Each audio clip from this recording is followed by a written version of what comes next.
ये बेलनाकार आकृति का होता है हाइट। ठीक है, तो ये भी हाइट होगा यहाँ। ठीक है, और ये भी रेडियस होगा। ये बेलनाकार आकृति है, उसके लिए हम बात कर रहे हैं। ठीक है, तो बेलनाकार आकृति की रेडियस और हाइट यदि पता हो तो सबसे पहले बेस का एरिया क्या होता है वो निकाल सकते हो। आधार का क्षेत्रफल क्या होता है निकाल सकते हो। आधार कैसा है, या सर्किल जैसा है, वृत्त जैसा है, इसलिए वृत्त का क्षेत्रफल होगा पाई आर स्क्वायर।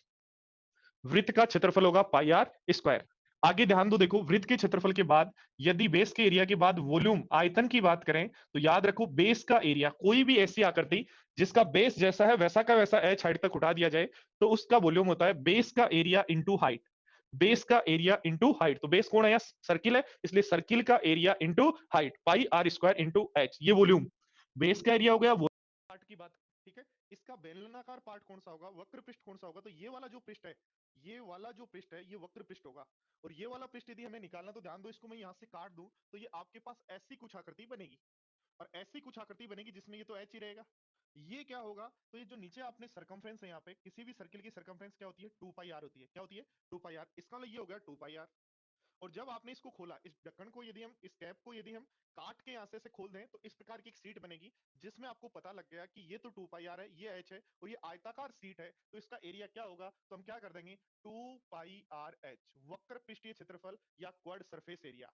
ठीक है, और ध्यान दो बोर्ड पर, यदि चाहिए टोटल सरफेस एरिया, संपूर्ण पृष्ठीय क्षेत्रफल, क्या चाहिए, संपूर्ण पृष्ठीय क्षेत्रफल यदि निकालना है, बोर्ड पर ध्यान देना, संपूर्ण पृष्ठ का मतलब यदि बात करें तो ये वाला एरिया तो आपने ले लिया।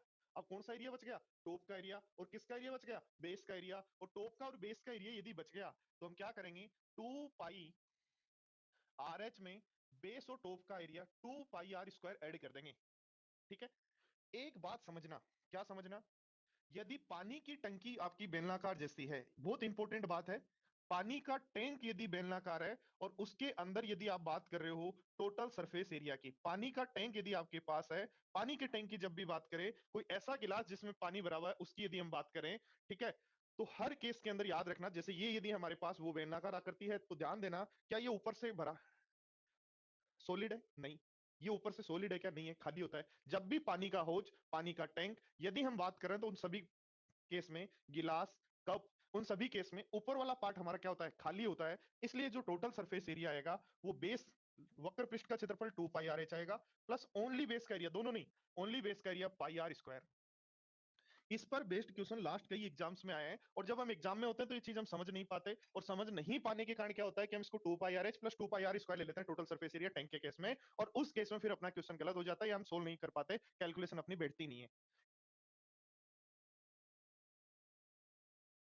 जब तक फर्राटेदार अंग्रेजी नहीं आएगी ना, तब तक बेटा तुम कामयाब नहीं हो सकते। ये हमारी अम्मा हमसे कहती थी। कैलकुलेशन अपनी बैठती नहीं है। इसलिए याद रखें कि देखो, ध्यान दो, वापस बात कर रहा हूं, किसी भी बेलन जैसी आकृति, सिलेंडर जैसी आकृति का बेस का एरिया पाई आर स्क्वायर होता है, volume pi R square H होता है, curved surface area 2 pi R H होता है। टोटल सरफेस एरिया की यदि बात करें, ध्यान रखना, टोटल सरफेस एरिया या सरफेस एरिया की बात करें तो 2 pi R H plus 2 into base का एरिया और जोड़ देंगे। और याद रखना, ये पानी का टैंक यदि करें और उसके टोटल सरफेस एरिया की या गिली सतह की यदि हम बात कर रहे हैं तो वो याद रखना आपका बनेगा 2 pi R H plus pi R square. तो आओ देखो क्वेश्चन पे चलते हैं, क्या कह रहा है अपना क्वेश्चन।